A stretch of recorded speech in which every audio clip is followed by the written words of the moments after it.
பால்யாங்கிசோ அநேகருக்கு தெரிஞ்சிருக்கலாம், வட கொரியாவில் மிகப்பெரிய சபையை கட்டி எழுப்பினவர்.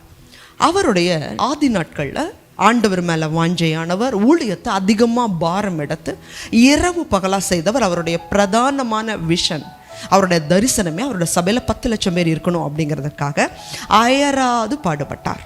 அதனால் அவர் என்ன பண்ணார்னா, ஊழியத்தை நல்லா செய்தவர் தான், நீதிமான் தான், பரிசுத்தவான் தான், ஆனால் குடும்பத்தை கவனிக்கலை.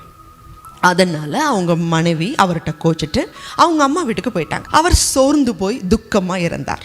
அப்போ கர்த்தர் அவர்கிட்ட பேசினாராம். இது உண்மையாய் நடந்த சம்பவம். மகனே, உன் வாழ்க்கையில் முதலாவது ரெண்டாவது எதுக்கெல்லாம் நீ முக்கியத்துவம் கொடுக்குற அப்படின்னு சொல்லி வருஷப்படுத்த. அப்போ அந்த பால்யாங்கிசோ ஊழியர் சொன்னாராம், ஆண்டவரே, என்னுடைய வாழ்க்கையில் ஃபஸ்ட்டு ஆண்டவருக்கு, ரெண்டாவது என்னுடைய சபைக்கு, மூணாவது கர்த்தருடைய ஊழியங்களுக்கு நான் முக்கியத்துவம் கொடுக்குறேன், நாலாவது என் குடும்பத்துக்கு முக்கியத்துவம் கொடுக்குறேன்.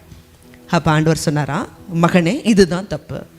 முதல்ல நீ கொடுக்குற முக்கியத்துவம் கர்த்தருக்கு நீ சொன்ன அது சரி, ஆனால் ரெண்டாவது உன் சபைக்குன்னு சொன்ன பார்த்தியா, அது தப்பு. ரெண்டாவது நீ முக்கியத்துவம் கொடுக்கறது உன் மனைவிக்கு, உன் பிள்ளைகளுக்கு, உன் குடும்பத்துக்கு தான் நீ ரெண்டாவது முக்கியத்துவம் கொடுக்கணும். அப்போ தான் 2 பேர் இணைஞ்சு ஜெபம் பண்ணால் தான் நீங்கள் சபையை கட்ட முடியும். இந்த குடும்பம் தேவனால் ஏற்படுத்தப்பட்டது. கணவன் மனைவி 2 பேரும் ஒரே மாம்சம். ஒரு மனுஷன் தன் சொந்த ஜனங்களை, விசேஷமாக தான் வீட்டார விசாரிக்கலைன்னா அவன் அவிசுவாசியை விட கெட்டவன் தான். தேவஜனமே, நம்ம குடும்பத்தை நேசிக்க வேண்டியது, நம்ம குடும்பத்தை பராமரிக்க வேண்டியது, அன்பு காட்ட வேண்டியது தேவனுடைய பிரதான நோக்கம், சித்தம். அதில் இருந்து போய் நம்ம ஆண்டவருக்கு நீதியாக வாழ முடியாது. அதனால் உங்கள் குடும்பத்தை சமாதானமாக ஆண்டவருக்குள்ளே காத்துக்கொள்ளுங்க.